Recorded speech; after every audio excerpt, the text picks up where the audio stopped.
Okay, so you're here because you really want to understand what's happening right at the cutting edge, like where the exciting stuff is happening in a complex field, and you want to get there fast, right? Today, we're going to go deep into the world of large language model post-training. And what that means is like, what are the crucial steps taken after, that initial massive data crunching? Yeah, exactly. Pre-training, that's where these models, they get their foundational understanding of language, but it's really this post-training phase where all the innovation is really happening. It's like we're teaching them to reason better, be more accurate with facts, and to really align with what we as humans want them to do. Totally. And we're not messing around. We're not just like skimming the surface here. We've got some serious research that goes deep into how the whole academic community is laser focused on refining these models that are already super powerful, right? It's like the advanced curriculum for these digital brains, I guess you could say. So our mission today is to really understand like what are the core innovative approaches in this post-training world? Like, we're not just going to rehash the basics. We want to get to how LLMs are being fundamentally enhanced. And the main thing we're looking at today is a research survey called LLM Post-Training, a deep dive into reasoning large language models. It's like a systematic and rigorous overview of all the methods driving this progress. Okay, so why is this post-training stuff such a hot research area? Like, why should our listeners even care about this? Well, you see, pre-training, it gives these models like a broad understanding of language, right? But it doesn't just automatically make them good at reasoning or perfectly accurate or like inherently aligned with human values and ethics. Post-training, that's where we really cultivate those critical skills and refine them using all these sophisticated techniques. Right? It's like, okay, they've got the raw talent, now we got to train it up. Exactly. And the survey really highlights this major shift in the research community's focus towards this post-training stage. It's the key to taking all that raw language knowledge and turning it into something much more nuanced, better reasoning, better inferential abilities and behavior that's more in tune with what we as users actually need and expect from them. Gotcha. So the survey we're looking at, it lays out three main paths for these post-training methods, right? What are they? Like, what are the core strategies here? Well, they present this framework with three main categories: fine-tuning reinforcement learning and test time scaling. These are like the big avenues that researchers are exploring to push the limits of what LLMs can do after that initial training phase. Okay, cool. Let's break those down one by one. Let's start with fine-tuning. I feel like we hear that term a lot. What does it actually mean in this context? And where are the most exciting innovations happening? So fine-tuning basically means you take a pre-trained LLM and you train it further on more specific curated data sets for like a particular task or domain, right? So this updates the model's parameters, allowing it to specialize. It's like going from a generalist to an expert in a certain area. Right, so it's like taking someone who's got like a broad education and then giving them specialized training for a specific job. Makes sense. What are the benefits of this? Well, the research shows that fine-tuning can lead to like huge performance gains on those targeted tasks. For example, you can make a model way better at things like sentiment analysis, understanding the emotion behind text, or answering really specific questions in like medicine or law or other specialized fields. So it's all about making them super good at something specific. But what are the challenges here? Are there any drawbacks? Yeah, there are definitely some challenges that researchers are grappling with. There's overfitting, which is where the model gets so good at a specific data that was fine-tuned on that it can't really handle new data well. And then there's the computational cost. Training these huge models could be really expensive, especially for smaller research groups. And then a really important one is bias. If the data you use for fine-tuning is biased, then the model can learn and even amplify those biases, which is obviously a big problem.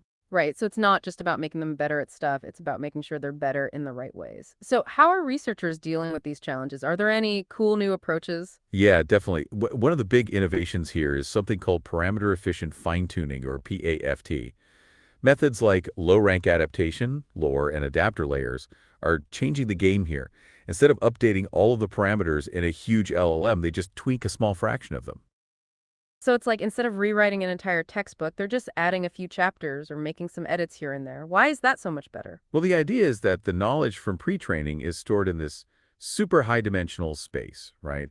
And PFT methods try to find lower dimensional spaces within that where they can make those task-specific adjustments. So, for example, LoRa uses math to approximate the updates using these smaller matrices, which drastically reduces the number of parameters that need to be trained.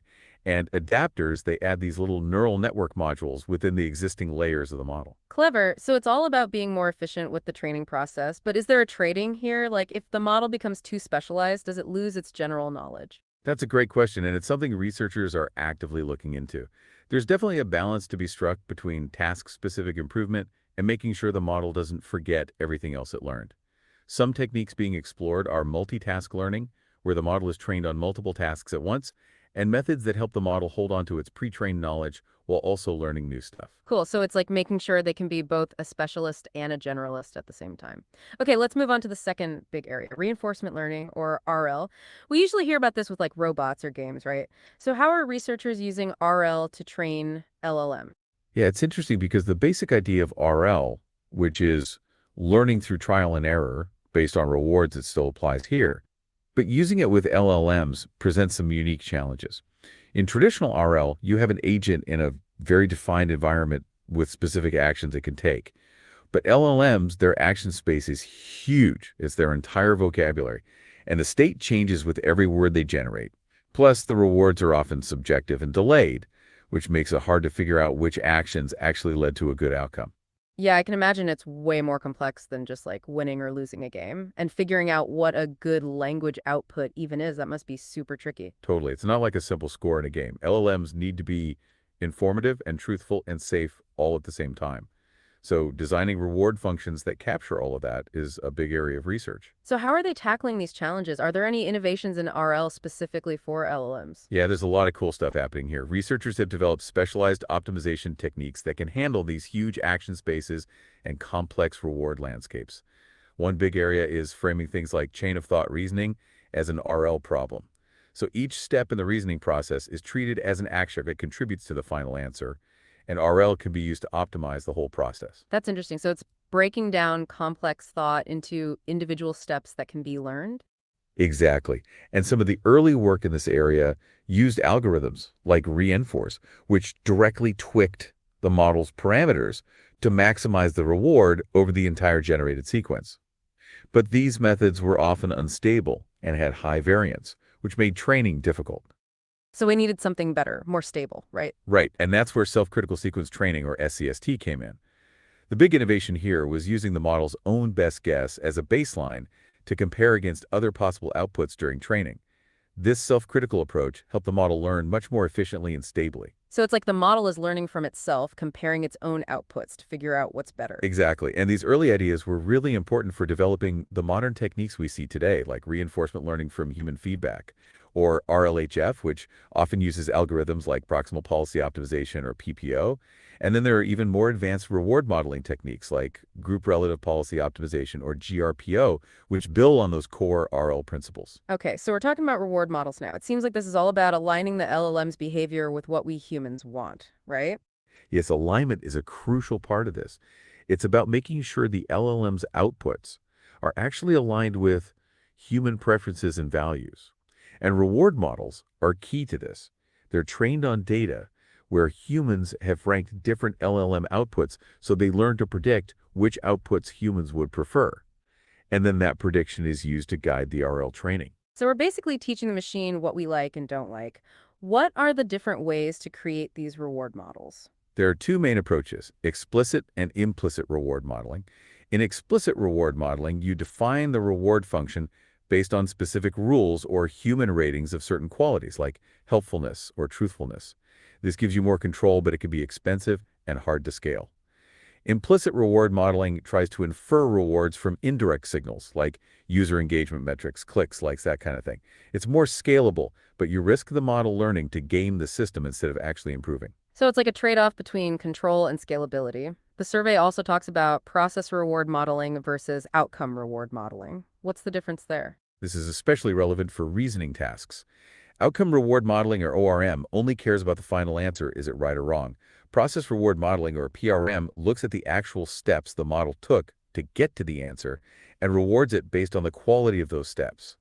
Interestingly, research suggests that PRM, especially when you combine the rewards at the end, can actually be better than ORM. So it's not just about getting the right answer, it's about getting there in a good way. That makes sense. It's like showing your work in math class. You need to get the right answer, but you also need to show that you understand the process.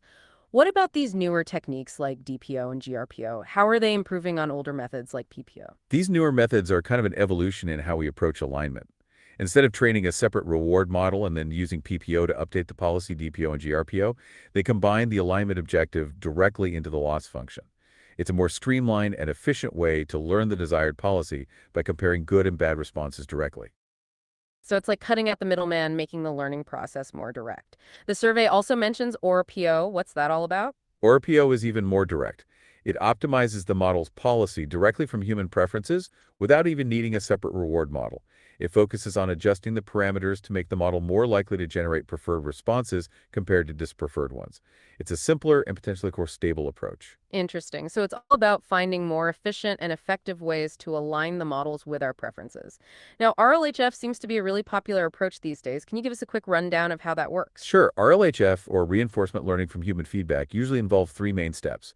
First, you do supervised fine-tuning, or SFT, on a high-quality dataset to give the model a good starting point. Then you train a reward function using human rankings of different responses. And finally, use an RL algorithm like PPO to further fine-tune the model guided by that reward function to generate responses that humans will like. So it's like a multi-stage process where human feedback is used at every step to steer the model in the right direction. And then there's this even fancier approach called iterative RL with adaptive reward models. What's the deal with that? This is a way to address some of the potential problems with reward hacking, where the model learns to exploit the reward function, and reward model grift, where the reward model stops being a good representation of human preferences over time. The idea is to iteratively refine both the policy model and the reward model. So after each round of RL training, you update the reward model based on the latest model's behavior and new human feedback. This creates a continuous feedback loop that keeps the model aligned with our preferences. So it's like a constantly evolving system that adapts to the model's behavior and new information. Now, the survey talked about this interesting idea of pure RL-based LLM refinement. This seems to suggest that you can skip that initial supervised fine-tuning step. Is that right? Yes, exactly. Models like DeepSeek R10 are good examples of this.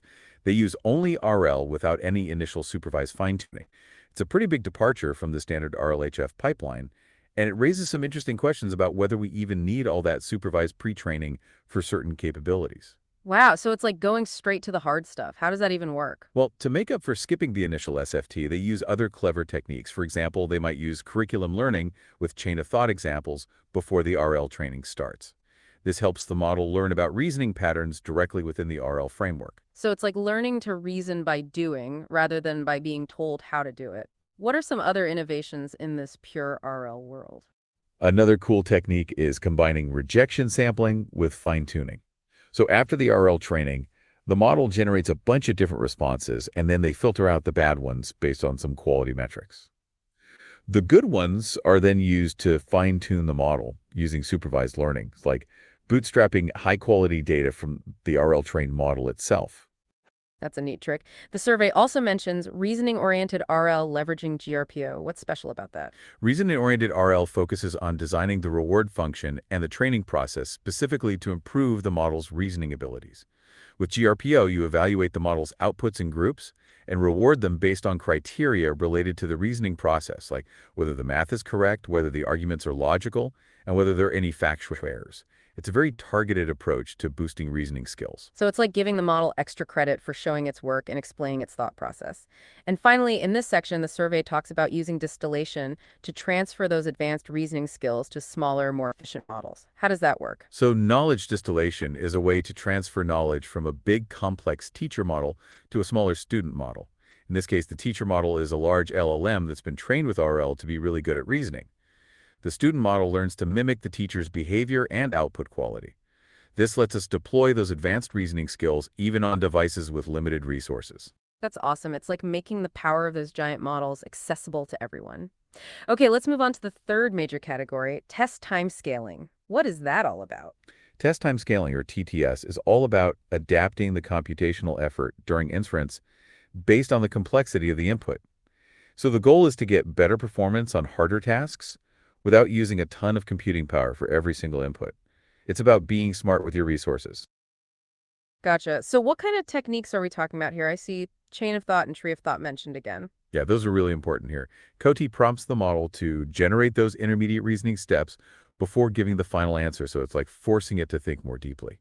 JT takes it even further by letting the model explore multiple reasoning paths, making decisions at each step and even backtracking if needed.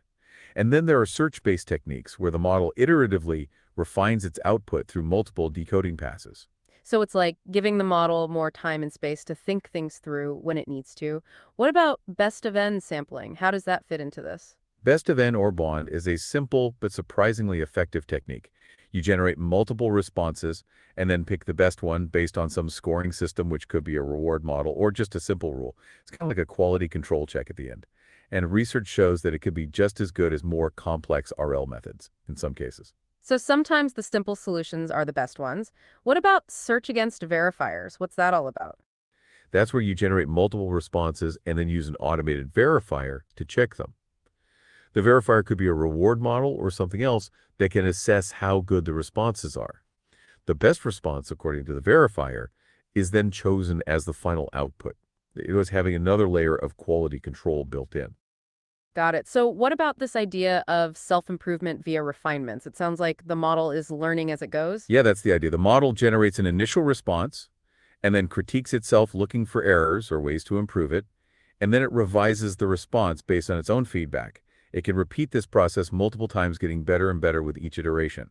It's like having a built-in editor. Cool. So what about Monte Carlo tree search? How is that being used with LLMs? MCTS is a powerful technique that's used a lot in games. It's all about exploring possible futures by simulating different outcomes. When applied to LLMs, it can help guide the generation process for tasks that require planning or multi-step reasoning. For example, the model might simulate different reasoning paths and evaluate how likely each path had to lead to a good answer.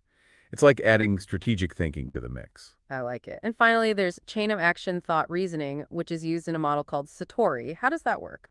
Satori's chain of action thought reasoning builds on the chain of thought idea, but it's specifically designed for tasks that might involve external tools or actions. So first, the model is trained to generate reasoning that includes possible actions, and then RL is used to help the model explore and refine those action sequences based on rewards. It's a more robust and flexible approach to problem solving. So it's like the model is thinking about what it can do in the world, not just what it can say. Okay, so the survey compares pre-training and test time scaling in terms of cost and effectiveness. What's the verdict? Well, it seems like TTS can be just as good as much larger models on a lot of tasks, especially those that aren't super complex. And it's also less computationally expensive.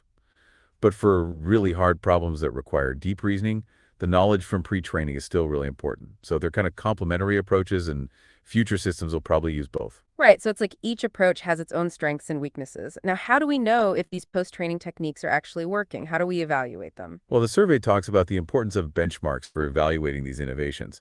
There are benchmarks specifically designed to test reasoning abilities, alignment with human preferences, multilingual capabilities, and general comprehension skills.